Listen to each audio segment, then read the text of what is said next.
brought to you by Charity Mobile, the phone company that supports life and family. 5% of your monthly plan price goes to your favorite charity. Buy the way you believe at CharityMobile.com and use promo code TRADITION. Perhaps the tiredest of all refrains that we hear from the modernists running the church today is to be wary of anyone who is looking backwards. This backwardist threat to the current state of things in the church is picked up such steam not only in the church, but in the culture, that the modernists, who are at their core progressive, have decided that they need to oppose it in all forms. This has taken on a lot of different angles, including commentary from bishops about politics that are bizarre, to say the least, and against social movements that, to any really conservative or traditionally minded Catholic, looks sensible. Today we're going to talk about an iteration of this that is so nutty that I had to bring it to you because it really is eye-opening. The church used to teach that it was a sin, essentially, for a mother to work outside the home, unless they had a very, very good reason to do it. And I know many of you watching will bristle at that. I understand. Trust me, I understand. But especially since the economic conditions today are such that very few people can work on one income. They can make life work on only one income. The social teaching of the church still says, even in some of the really weird stuff put out in the last few decades, that economic conditions should be such that a single breadwinner can support an entire family on one income. That should be the situation. It's not, but that should be the situation and should guide, at least be one of the guidestones for our economic and political decision making as Catholics. And we don't really live in those times where that's possible, but there are people making it work. And this is where a social movement comes in that have got the German bishops upset about this, because of course they are. You may have heard of the Tradwife movement.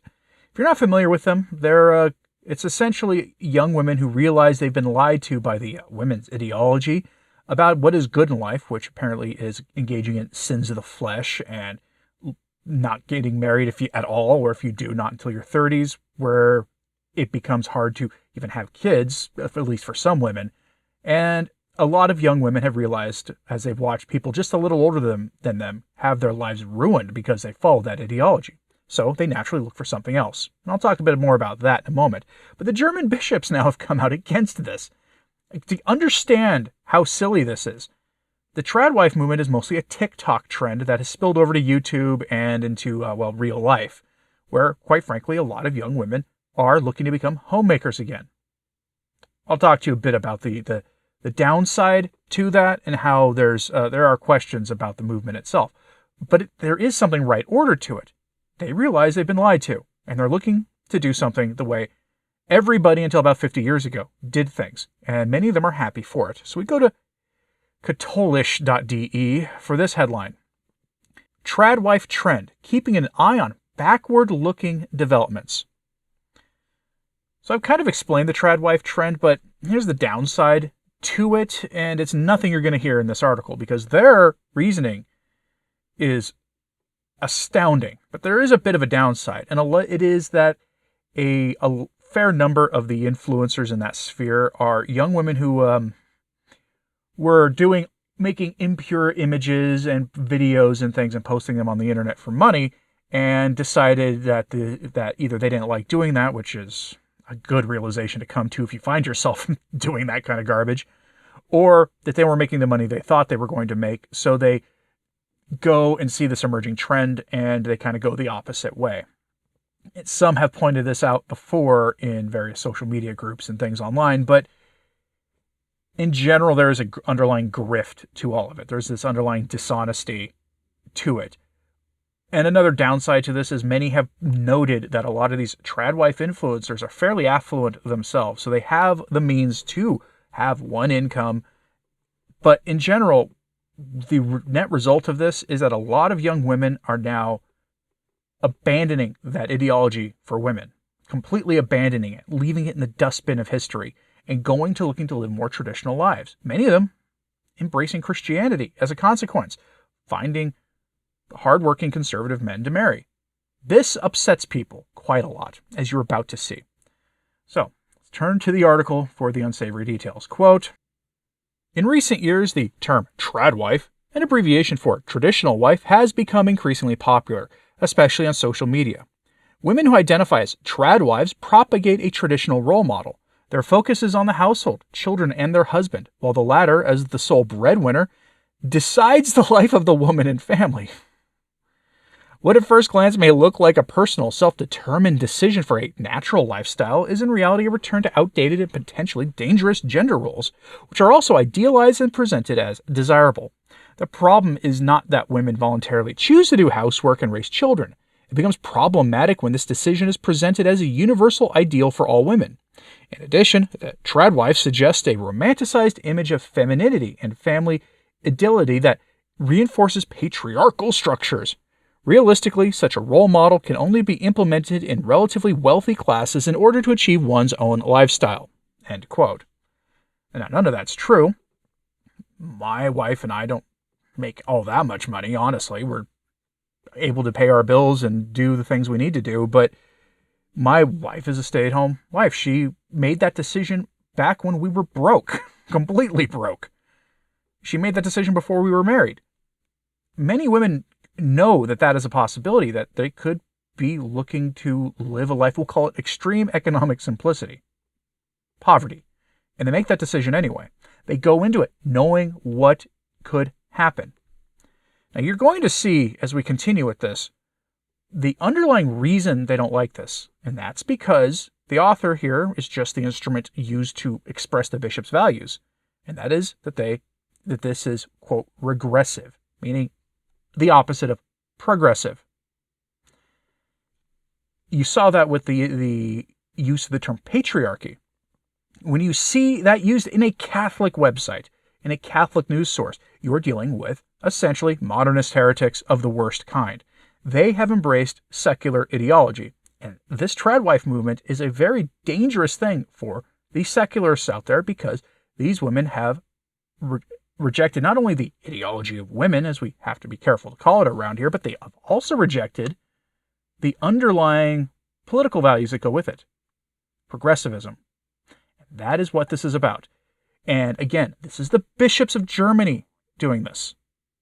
You would think that the bishops would be above secular politics, since Catholicism, when actually properly lived, doesn't fit neatly into a political bubble. At least it didn't used to until a certain political side of things became overtly hostile to the Catholic faith, pushing Catholics who are sensible into one direction in general, unfortunately. But in normal times, it has never fit neatly into a political bubble. It just never has. And yet here are the bishops doing it again. And you're going to see that on full display. Quote, the idealization is based on a concept of gender roles that from today's perspective is regressive and counteracts the long-standing struggle of many women against a centuries-long oppression that women have experienced through precisely such role assignments. These structures have long denied women access to education, political participation, and economic independence. The tradwife ideology is also often linked to conservative and nationalist currents that demand a return to supposedly better times in which gender roles were strictly defined. It's no coincidence that many supporters of this movement are against diversity, the James Martin movement, and modern gender ideological achievements.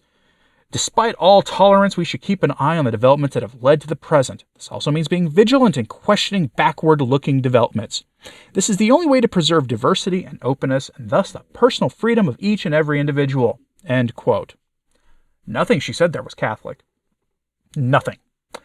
Everything there is an expression of those values rejected in the Syllabus of Errors of Pope Pius IX and in various papal documents written by Pope Leo XIII, condemning all of that nonsense.